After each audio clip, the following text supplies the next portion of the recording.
Welcome back to the BU softball field here on the campus of Boston University. It's game 2 of this 3-game set between the Boston University Terrors and the Holy Cross Crusaders. BU in game 1 clinched their solo regular season championship.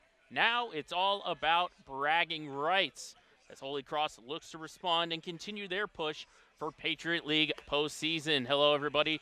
Joe Braverman alongside Zach Austin. Zach, we saw a tremendous game 1, and BU's rolling out the exact same lineup, fielding, most notably, Casey Ricard on the mound for a second straight game. Yeah, well, as the old saying goes, Joe, if it ain't broke.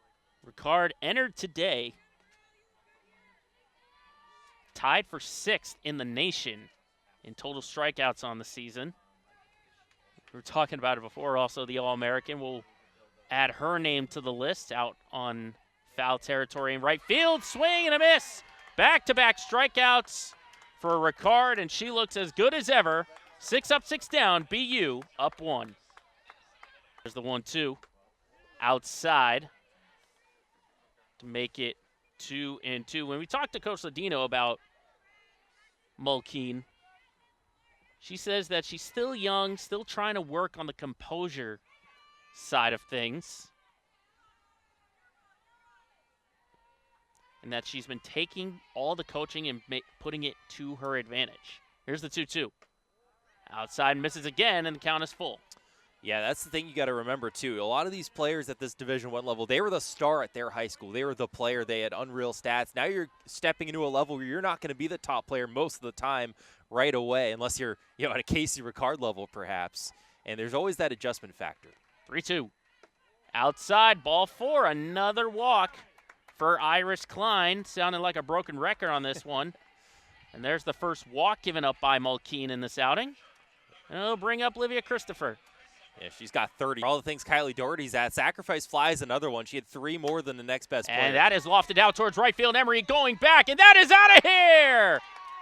2 games, 2 home runs. Kylie Doherty, a solo shot. Add another one to the tally, and it's 2-0 Terriers. The home run machine, Kylie Doherty, another day at the office. And that one was absolutely crushed. Textbook contact, halfway into the trees, not a chance. And this one was a no-doubter, unlike in game 1, and went off the glove of Emery. This one, no one was going to catch it. Right into those right field bushes. You mentioned it. That's now 21 home runs for Doherty, her 69th RBI. And I think voters for Conference MVP, Player of the Year, are taking a big notice at that one. It's the win today. Without the win, it would be a pretty nice day, all things considered. I think the sun also could make an appearance as well. That one's lofted out towards left center. Carrying, gone! 3-run blast, Emily McCandless. And for the first time today, the Crusaders lead. They lead it 3-2. About 110 pitches here on the afternoon for Ricard. I'll have to see maybe if BU gets any pitchers going. That one's lofted out towards right field. Klein is tracking it, and that one's gone. Back-to-back home runs for Holy Cross. It's Anna Brait who goes to right field, and it's now 4-2. This is a rare sight here on this field to see an opponent come in and have this much success going deep. A Holy Cross team that was bottom 2 in the league in home runs is making it look easy. That one looked like it caught middle, and totally out of the park. Crusaders now up 4-2. Casey Ricard's day is done, and Haley Ganino is going to come in. We'll tell you all about her when we come back. The Crusaders lead it here in the top of the 4th, 4-2. Slow chopper. Back. Throw over to first is... What's the call here as the runner goes over to third?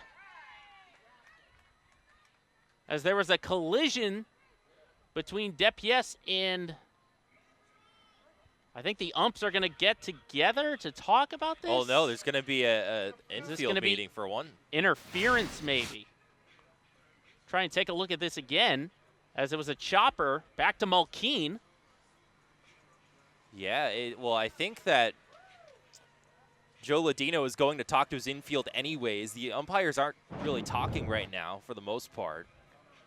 So I think everybody's safe. We'll have to see what the ruling is. Yeah, let's take another look.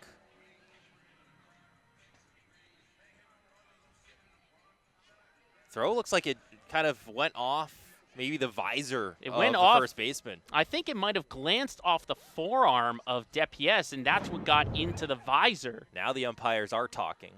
Of Peterzak. Yeah. See, is it interference? It depends on where Depies was on the baseline. It feels like that throw was just behind and it happened to hit her. I don't think she was in the way necessarily outside of where she should have been. And that's our best look. She's just running right on the first there. Well, maybe she's a bit inside. A little bit on the inside part of the baseline. You can see maybe glances off the forearm.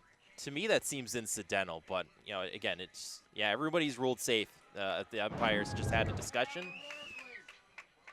That goes down as an error for Holy Cross. I think on that ruling, what you're saying about the throw is what led to the umpires to stay with their decisions, that the throw was a little bit behind from Mulkeen. Yeah, I agree with that call. I think the throw was just a bit off and happened to deflect. And again, that hasn't changed. This is grounded into left field for a base hit. One run will score. Depies is rounding third. She's coming home. She will be safe. Throw to second, not in time. Coyle into second on the throw, and the game is tied. A 2 RBI single for Megan Coyle. That puts her over 100 in her BU career, and what a way to do it. Lyons goes first pitch swinging into left field. Coyle will score. 3 for 3 on the day. Cameron Lyons, all of them singles. This one plates home a run, and the Terriers are back in the lead. Again, if 1-1 from Ganino is right back to Ganino. Throw to first is in time. A double play. Unbelievable reactions, and the Terriers get out of the jam, leading 5-4. Go back to your class analogy. That might be the one class they're failing. They are dead last in sack bunts, BU is, in the Patriot League. 1-1, but still, with the kind of report card BU has, I'm very jealous. I did not get those grades. Just 8 this year, and yeah, the next closest team is 12. So we'll see maybe if they'll add to that. I was more of a C's get degrees kind of guy, and a D is for diploma. That one right back to Mulkeen. She's going to throw over to first. But Christopher does get herself over to third base. So a productive out there from Kupal to Depies, who continues to have an incredible season. I would imagine by tomorrow we'll see that number up to 400 in terms of batting average. Just a shade under it, and that one's into left field, and it will be down. Christopher is coming home to score.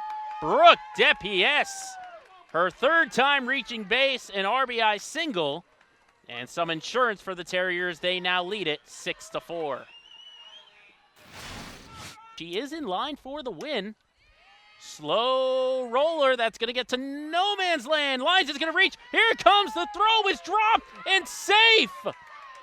Ultra aggressive base running from Kylie Doherty. She took the turn and scored all the way from second. Yeah, let's take a look at the end of this. Just out of the glove as she went to reach. She would have been in position to make the tag. McCandless would have. And now the complexion of this game has been flipped again. And she swings at the first pitch. Back to Ganino. Throw to first is in time. BU sweeps the doubleheader. They win once again the Turnpike Trophy over Holy Cross. And there's plenty of reasons to celebrate. Game 2 victory for BU. Final score 8-4. Yeah, and this wasn't your usual BU victory. That's what game 1 of this doubleheader was. This was a come-from-behind effort. They've only had to do this at home one other time this year. And the fact that they did it with relief pitching and with some confident offense after failing on aggressive tries early. Nice bounce back in the game. Nice job sweeping the doubleheader. And again, you already have everything locked up. Just a bit of a confidence booster as they head to the tail end of Patriot League play. Now the Terriers can just sit back and relax. They got one more conference game tomorrow afternoon. We mentioned Ganino. She moves to 7-2. A new career high, continues to add on. Meanwhile, Bridget Mulkeen picks up the loss. She moves to 4-8. Well, it was dangerous there for BU at first. Their ace gives up back-to-back home runs. They trail it 4-2, but the Bats come alive, and they add some insurance as well. They sweep the doubleheader. They take home the Turnpike Trophy, and we'll have a chance to sweep the series tomorrow afternoon right here at the BU softball field. What a day here for our entire crew here at Boston University. For my partner, Zach Austin, my name is Joe Braverman. You have been watching Patriot League softball here on ESPN+. We say so long from Boston.